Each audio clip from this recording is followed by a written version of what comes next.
Hello students, स्वागत है आप सभी का हमारे लर्नहोलिक एकेडमी में। और मैं हूं अहमद और हम कवर कर रहे थे अपना मॉडर्न हिस्ट्री कवर कर रहे थे। और हर फेज से हम लोग top 50 most important MCQ cover करने वाले हैं।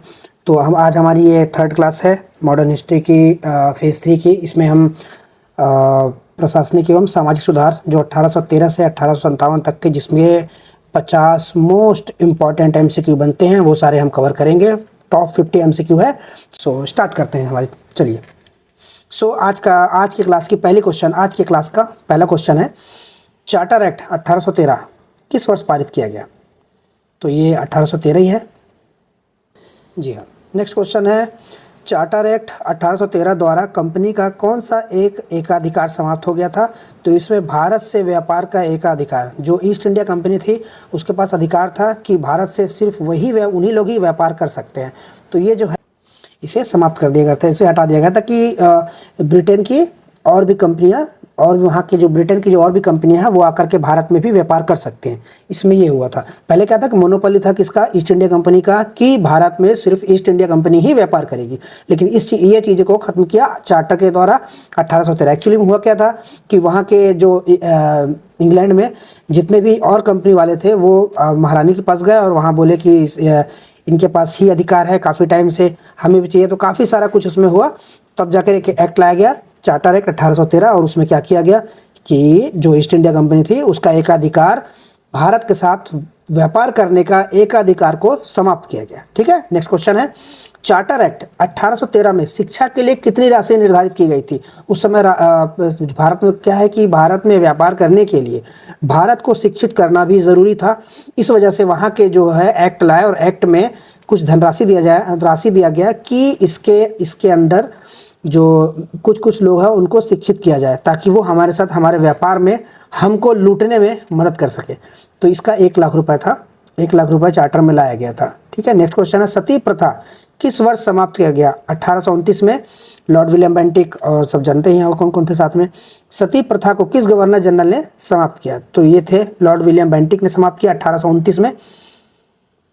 सती प्रथा उन्मूलन में किस समाज सुधारक ने सहायता की थी? राजा राम मोहन राय ने सहायता की थी। किसकी? लॉर्ड विलियम बेंटिक की। हालांकि उस वक्त अच्छी चीज़ें थी लेकिन उस वक्त भी काफ़ी अपोज। देखो आज हमको मालूम पड़ रहा है कि ये चीज़ें अच्छी थी, सती प्रथा नहीं होना चाहिए था, लेकिन उस वक्त क्या रहा कि बहुत ज़्यादा उन्हें क्या बोलते हैं, बहुत ज़्यादा राजा राम मोहन राय को और लॉर्ड विलियम बेंटिक को बहुत ज़्यादा झेलना पड़ा था। उनको भी उस समय क्रिटिसिज्म झेलना पड़ा था कि हमारे धर्म में क्यों घुस रहे हो, ये ऐसा करके।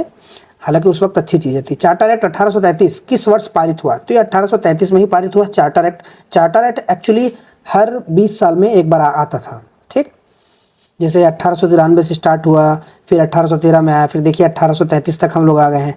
ठीक है। चलो नेक्स्ट क्वेश्चन है, चार्टर एक्ट 1833 द्वारा कंपनी का कौन सा व्यापारिक एकाधिकार समाप्त हुआ? Which trade monopoly of company ended by charter act 1833? तो इसमें था सभी व्यापार, जैसे भारत से व्यापार करने का एकाधिकार था उसको समाप्त किया, चीन से व्यापार और चाय से व्यापार, ये 3 चीज़ें समाप्त की गई थी। किसके द्वारा? ब्रिटिश ईस्ट इंडिया कंपनी के पास जो अधिकार था उसको समाप्त किया गया। ठीक है स्टूडेंट्स, बहुत अच्छे क्वेश्चन है। चार्टर एक्ट 1833 के तहत भारत का पहला कानून सदस्य कौन बना? ये बहुत इंपॉर्टेंट क्वेश्चन है। लॉर्ड मैकाले 1833 पहला एक कानूनी सदस्य बना था, लॉर्ड मैकाले 1833। नेक्स्ट क्वेश्चन है, अंग्रेजी शिक्षा नीति किस वर्ष लागू हुई? तो अंग्रेजी शिक्षा नीति 1835 में, लॉर्ड मैकाले आप देख ही रहे हैं अभी। ठीक है। मैकाले का विवरण पत्र किस वर्ष प्रस्तुत हुआ? तो 1835 में। मैकाले मिनट बोलते हैं इसको ना, एक्चुअली में लिखा भी है, in which year was Macaulay minutes presents. तो इसे ये हुआ 1835 में। ठीक, शिक्षा नीति थी। इसको बोलते हैं डाउनवर्ड फिल्ट्रेशन थ्योरी। एक को पढ़ाओ, इसको एक्चुअली थ्योरी है डाउनवर्ड फिल्ट्रेशन थ्योरी, मतलब एक को पढ़ाओ नीचे सबको पढ़ा देंगे, लेकिन ये फेल हो गया था एक्चुअली में। सो नेक्स्ट है, मैकाले किस गवर्नर जनरल के कार्यकाल में रहा? तो William Bentinck. Actually William Bentinck के जो शासनकाल में काफ़ी अच्छे काम भी हुए थे। चार्टर एक्ट 1853 किस वर्ष पारित हुआ? तो 1853 में ही पारित होगा। चार्टर एक्ट 1853 की मुख्य विशेषता क्या थी? कंपनी का व्यापार समाप्त करना, सिविल सेवा में खुली प्रतियोगिता, सती प्रथा समाप्त, या सब चीज़। तो जो चार्टर एक्ट 1833 की जो मुख्य विशेषता थी उसमें यह था कि सिविल सेवा में खुली प्रतियोगिता, open competition in civil service. ठीक है। सिविल सर्विस के जन्मदाता किसे कहा जाता है? लॉर्ड कॉर्नवालिस, आप लोगों को पता है। ठीक है। विधवा पुनर्विवाह अधिनियम किस वर्ष पारित हुआ? तो ये हुआ 1856 में। कब हुआ? 1856 में। Window remarriage act was passed in which year? So it's 1856। ठीक है। नेक्स्ट है विधवा पुनर्विवाह अधिनियम किसके प्रयासों से पारित हुआ? तो ये है ईश्वर चंद्र विद्यासागर, इनके प्रयासों से पारित हुआ। क्योंकि ये 1856 के अराउंड हुआ और उस समय आई थिंक लॉर्ड डलहौजी था। ठगी प्रथा का उन्मूलन किसने किया? तो ये Lord Dalhousie, Lord William Bentinck, इसमें लिखा है आई थिंक, हाँ लॉर्ड विलियम बेंटिक ही है। ओके स्टूडेंट्स, नेक्स्ट क्वेश्चन है ठगी प्रथा के उन्मूलन में किस अधिकार ने मुख्य भूमिका निभाई? ठगी प्रथा के उन्मूलन में किस अधिकारी ने मुख्य भूमिका निभाई? Which officer played main role in suppressed in ठगी?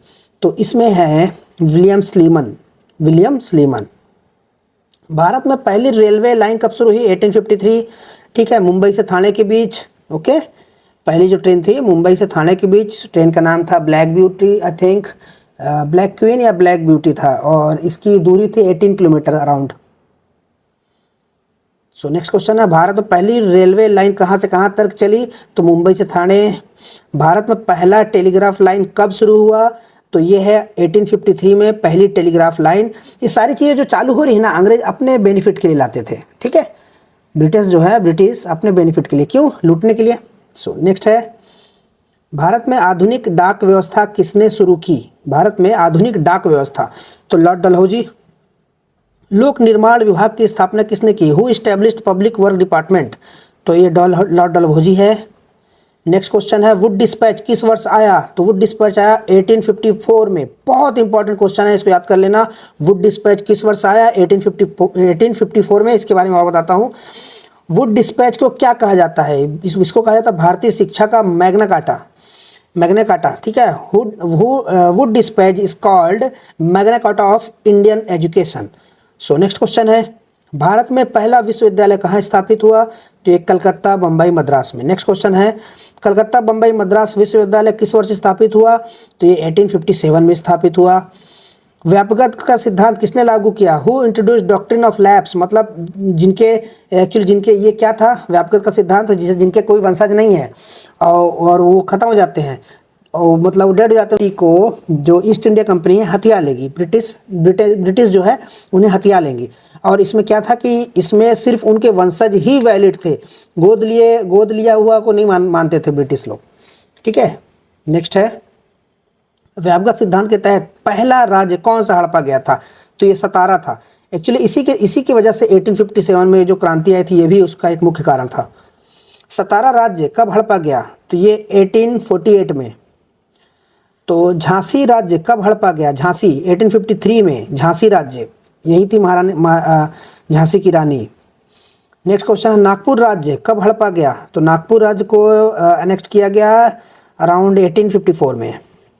अवध का विलय किस आधार पर किया गया था? इसको व्यापक का सिद्धांत कुशासन का आरोप। क्या हुआ कि अवध का विलय नहीं कर पा रहे थे क्योंकि वहाँ शासन भी रहा, वहाँ पे उनके वंशज भी थे, लेकिन उनको करना था अवध को विलय। ठीक है। तो इसको क्या किया कि यहाँ चेंज ऑफ मिस गवर्नेंस है, कुशासन का आरोप लगा करके उसको हथिया लिया अवध को।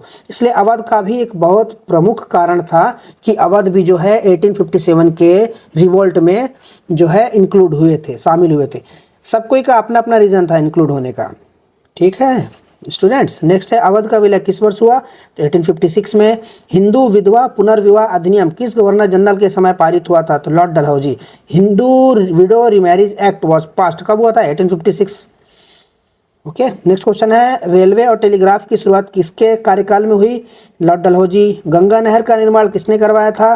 तो ये है प्रॉबी कॉटले, याद रखिएगा। गंगा नहर, who constructed Ganga canal?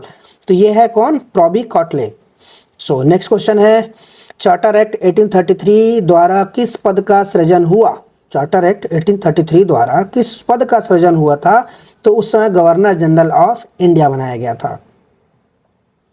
Charter act 1833 के बाद बंगाल के गवर्नर जनरल को क्या कहा जाने लगा? तो इसे गवर्नर जनरल ऑफ इंडिया कहने लगा, इंडिया। सो नेक्स्ट क्वेश्चन है लॉर्ड विलियम बेंटिक को किस नाम से जाना जाता है? तो उन्हें कहा जाता है आधुनिक भारत का निर्माता, मेकर ऑफ मॉडर्न इंडिया। किसे? लॉर्ड विलियम बेंटिक में। सो प्रेस पर से प्रतिबंध किसने हटाया? जो भारतीयों पर प्रेस पर प्रतिबंध लगा दिया गया था उसे हटाया गया था चार्ल्स मेटकॉफ के जरिए, उसने हटाया था। सो नेक्स्ट क्वेश्चन है, चार्ल्स मेटकॉफ को क्या कहा जाता है? भारतीय प्रेस का मुक्तिदाता, लिबरेटर ऑफ इंडियन प्रेस, किसे कहा जाता है? चार्ल्स मेटकॉफ को कहा जाता है। सो नेक्स्ट क्वेश्चन है, मानव बलि प्रथा का अंत किसने किया? तो लॉर्ड हॉर्डिंग ने किया था। नेक्स्ट क्वेश्चन है, बेटियों की हत्या, कन्यावध पर रोक किसने लगाई? इसे लगाया था लॉर्ड विलियम बेंटिक ने। उस समय क्या हुआ स्टूडेंट्स, उस समय जो काफ़ी अच्छी चीज़ें भी थी तो काफ़ी बुरी चीज़ें भी थी, जो इंडियंस को काफ़ी तक पता नहीं था। जो ब्रिटिश को लगा करता था कि ये चीज़ें गलत हैं, तो वो चीज़ों पर वो रोक लगाते थे और इस वजह से उन्हें ज़्यादातर क्रिटिसिज्म भी झेलना पड़ता था। हालांकि वो अपने फ़ायदे के लिए करते थे, खुद के फ़ायदे के लिए भी, ठीक है। सो आगे नेक्स्ट क्वेश्चन है, 1854 में किसने शिक्षा संबंधी डिस्पैच भेजा? तो ये थे चार्ल्स वुड ने। चार्ल्स वुड डिस्पैच बोला जाता है जिसे। सिविल सेवा में भारतीयों के लिए प्रतियोगिता कब खुली? तो 1853 में खुली। गवर्नर जनरल की परिषद में विधायी और कार्यकारी कार्यों का पृथक्करण किस एक्ट से हुआ? Separation of legislative and executive function is governor general council was done by which act? तो ये था 1853 में। एक्ट के लिए मैं एक अलग से क्लास लाऊंगा, इसे जरूर आप लोग देख लीजिएगा। और जो भी क्वेश्चन करा रहा हूँ इसे इतना तो कर ही लीजिएगा, बार बार थोड़ा क्वेश्चन इस क्लास में जाना, थोड़ा उधर जाना, थोड़ा ये वीडियो देखना, इस दूसरे चैनल में देखना, ये सब मत करिए। एक बार कंसिस्टेंसी बना करके देख लीजिए, ज़्यादा भागने से कुछ हासिल नहीं होगा। मैंने भी अपने लाइफ में, अपने स्टूडेंट लाइफ में काफ़ी गलतियाँ की, जिस वजह से मेरे भी काफ़ी एग्जाम्स नहीं निकल पाए थे। इस वजह से कह रहा हूँ, फालतू ज़्यादा इधर उधर डिस्ट्रैक्ट होने की जरूरत नहीं है। जितना मैं क्लास करा रहा हूँ इसको करते जाइए, इतने क्वेश्चन करते जाइए, बार बार करेंगे तभी याद होगी, क्योंकि ये फैक्चुअल चीज़ें हैं, ये सारी चीज़ें आपको याद होनी चाहिए। सो स्टूडेंट, ठीक है, समझ में आया आपको? चलिए नेक्स्ट क्वेश्चन है, ग्रैंड ट्रंक रोड का निर्माण किसने करवाया था? पुनर्निर्माण किसने करवाया था? सो ये थे लॉर्ड डलहौजी ने। ग्रैंड ट्रंक जीटी रोड जिसको बोलते हैं, इसका पुनर्निर्माण करवाया था लॉर्ड डलहौजी ने। सो लास्ट क्वेश्चन है, 1857 के विद्रोह से ठीक पहले गवर्नर जनरल कौन था जब विद्रोह हुआ था? तो उस समय था हमारा लॉर्ड कैनिंग, ठीक है। लॉर्ड कैनिंग जो है 1857 के विद्रोह से ठीक पहले गवर्नर जनरल था। सो स्टूडेंट्स, ये थी हमारी आज की top 50 class, top 50 MCQs class. तो इसको जरूर देख लीजिएगा। एक बार में समझ में ना आए तो दोबारा इसे रिवीजन करने के तौर पर देख लेना। ये जो PDF हम अपने टेलीग्राम चैनल पर या फिर इसके लिंक में डिस्क्रिप्शन में मैं डालूंगा। सो आप लोग पहले रेगुलर मेरी क्लास को देखिए, सपोर्ट करिए। मैं बहुत अच्छे यकीन मानिए, मैं बहुत अच्छे क्वेश्चन लाने वाला हूँ आप सभी के लिए। सो ठीक है, ये क्लास यहीं पर एंड करते हैं, मिलते हैं हमारे नेक्स्ट क्लास में। तब तक के लिए जय हिंद, जय भारत, अच्छे से पढ़ाई करिए तब तक।